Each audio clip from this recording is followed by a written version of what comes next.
Why? Because of my gluttony for arrosticini, a traditional culinary specialty of Abruzzo and Molise in southeastern Italy, did I have to repair the air conditioning of my old vehicle. According to the sacred specification of the perfect arrosticino, the only authentic and traditionally accepted seasoning is the genuine sweat of shepherds born and raised in the rugged mountains of Abruzzo and Molise, made completely aseptic by ritual ablutions with their beloved flock in the purest streams between the Maiella and Gran Sasso mountains. So given the summer temperatures that in recent years touch and often exceed 35 degrees, and that my consequent urban sweating, devoid of such noble origins, would risk irreparably compromising the goodness of the sacred arrosticino, I decided to avoid this sacrilege, to repair the air conditioning of my obsolete, but punctually serviced, means of transportation, obviously with some DIY so as not to affect the budget reserved for the supreme food. When a car's air conditioning system no longer cools effectively, but the sound of the compressor kicking in can be heard, it is possible that it is draining, probably due to a loss of refrigerant.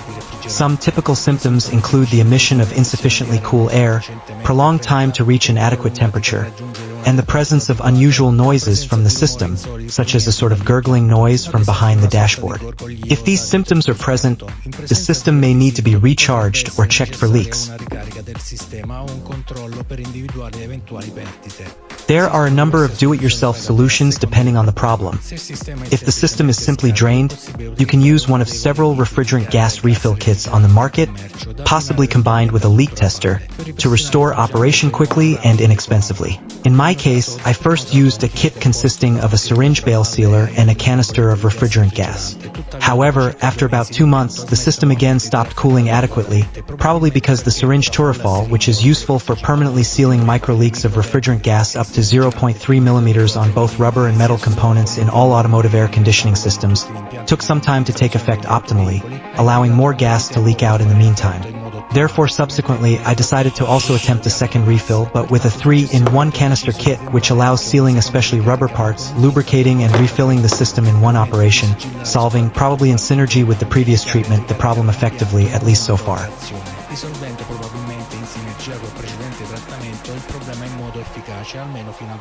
An essential accessory of the recharge kit is the hose with a pressure gauge, tap, and quick coupler for the low-pressure side valve. This tool is essential for monitoring system pressure and ensuring that the correct amount of refrigerant gas is added. Without a pressure gauge, it is difficult to know whether the system is unloaded or overloaded, which could cause damage to the compressor. There is usually a diagram on the refrigerant gas canisters that shows the optimal pressure parameters based on the ambient temperature. This helps determine the correct pressure to maintain in the system, since atmospheric conditions can affect the pressure required for efficient operation. Basically, recharging air conditioning is almost like inflating a tire using a canister for quick puncture repair. The first things to do are to identify the type of refrigerant gas used and the amount needed, usually listed in the car's owner's manual or on a label in the hood, and to locate the low-pressure side valve, where the refill kit will need to be connected. In my case, 700 G of R134A gas, obviously if the system is totally unloaded. Locating the low-pressure valve is essential for recharging the car's air conditioning. It is located on the gas intake pipe, the largest one, usually near the compressor. The cap is often blue or black, while the high-pressure cap is red. There may be abbreviations such as L or low to identify it. The connections of the low and high pressure valves are different. The low has a larger connection while the high has a smaller connection to avoid mistakes when refilling. Before I proceeded with the measurements, it came back to me that in the Chinese import store, the thermometers all mark different temperatures, with tolerances as high as more than 5 degrees Celsius, about 9 degrees Fahrenheit. So, to make sure I had reliable data, I decided to compare the thermometer I had taken with the one that measures the outside temperature of the car.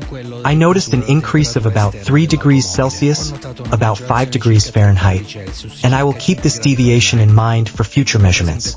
It is nice and reassuring for a prejudiced Westerner to know that thermometers in China have wide latitude, each with their own interpretation of temperature.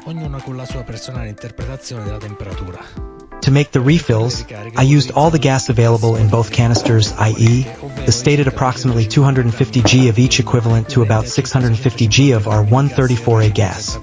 The empty canisters now weigh about 85 grams each. Adding this weight to the gas, we reach about the gross weight stated on the label, possibly also considering oil and turfol in the case of the 3-in-1 canister. That being said, here are all the steps I took to use the ball stopper, do the first gas refill and the second refill after about 2 months with the all-in-one product. Turn on the car and start the air conditioning on full blast, setting the fan to the highest setting and the temperature to the lowest. This helps keep the refrigerant circulating. Unscrew the cap from the low-pressure valve. Connect the turfol syringe to the low-pressure valve port, using the supplied adapter to which it should be screwed, making sure the connection is stable to prevent spillage.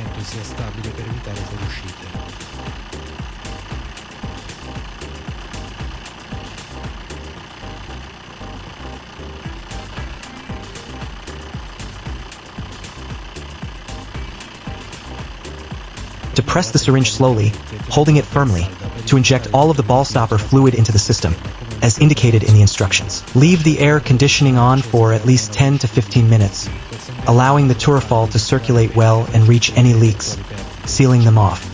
Check the current pressure in the system air conditioning system using a pressure gauge. At an ambient temperature of about 25 degrees Celsius, about 77 degrees Fahrenheit, the ideal pressure in the low pressure section should be around 2.4 to 3.1 bar, about 35 to 45 psi. Once the ball stopper has been injected, disconnect the syringe and screw the cap back on the low pressure valve.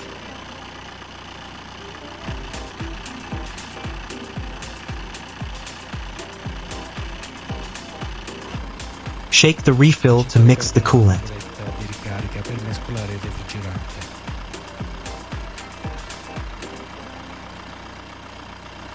Screw the hose to the canister, making sure the tap is fully unscrewed, that is, with the internal pin fully retracted.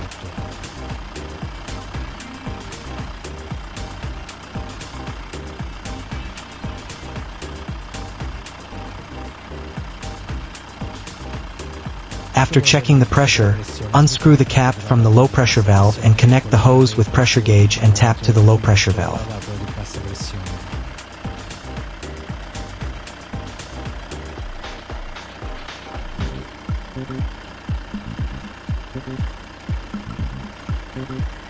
At this point, screw the canister spigot all the way in and then unscrew it about half a turn to start the gas flowing into the system. As these are not professional products, this operation may require some small, gradual adjustments to find the right point of the tap opening that allows the gas to flow properly from the canister to the system. Basically, it is a kind of nail that pushes the valve built into the canister to put it in the open position.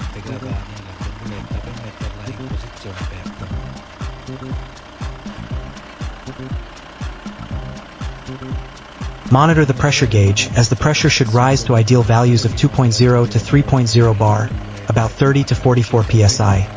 In the low pressure section, after 5 to 10 minutes of dispensing with air conditioning turned on at full power.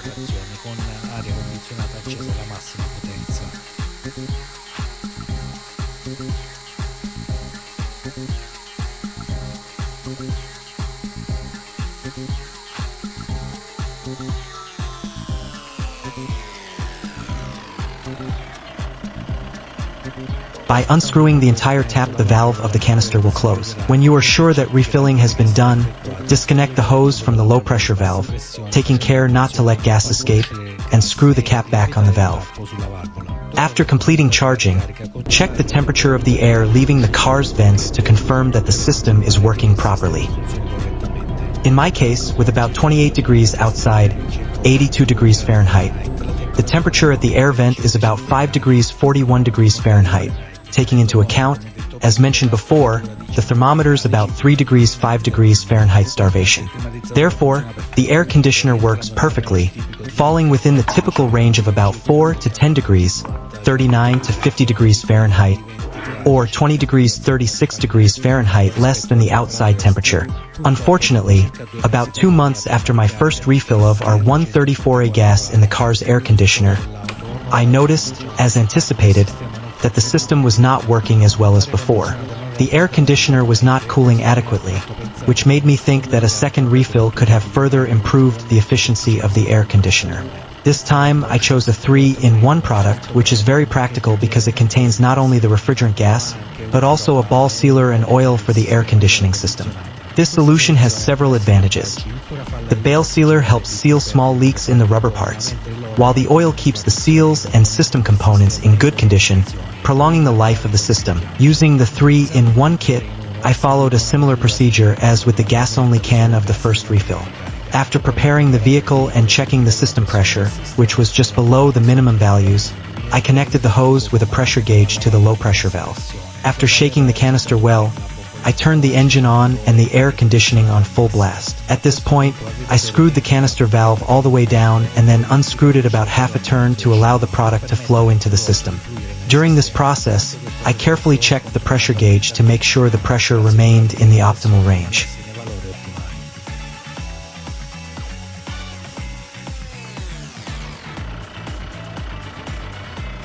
Once I completed the refill with the 3-in-1 product, I immediately noticed an improvement in air conditioning operation.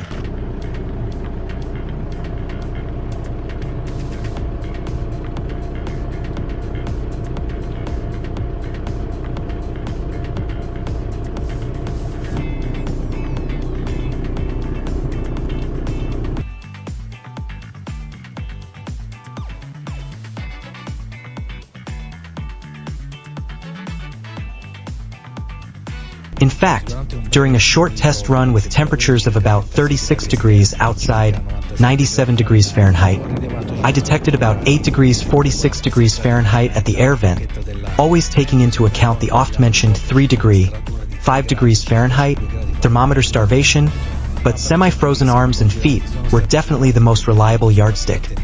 Of course, it is always a good idea to monitor the operation of the air conditioner over the next few days to assess its long-term effectiveness.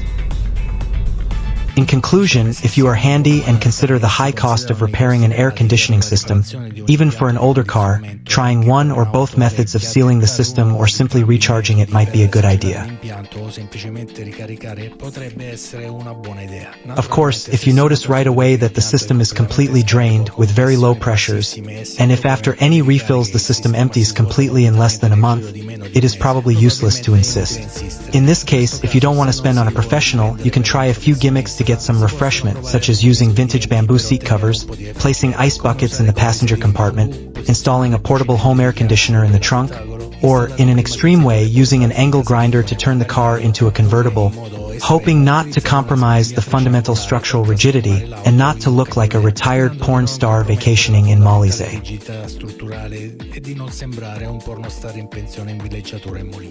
Alternatively, for those who prefer a compromise as long as they do not look like what they say in my neck of the woods as a brand saver, and are in a place where seasons still exist, if the air conditioner refill lasts at least through the summer, they might opt for a do-it-yourself annual refill. Considering that the natural gaseous hydrocarbons in the canisters are currently declared not harmful to the environment, spending a few tens of euros a year might be an acceptable solution. Thank you for watching the video so far. I hope I have been helpful and pleasantly entertained you. If you haven't already, please share, comment, like, check out the other videos, offer a super thank you and subscribe to the channel. Thanks for the support. Bye bye.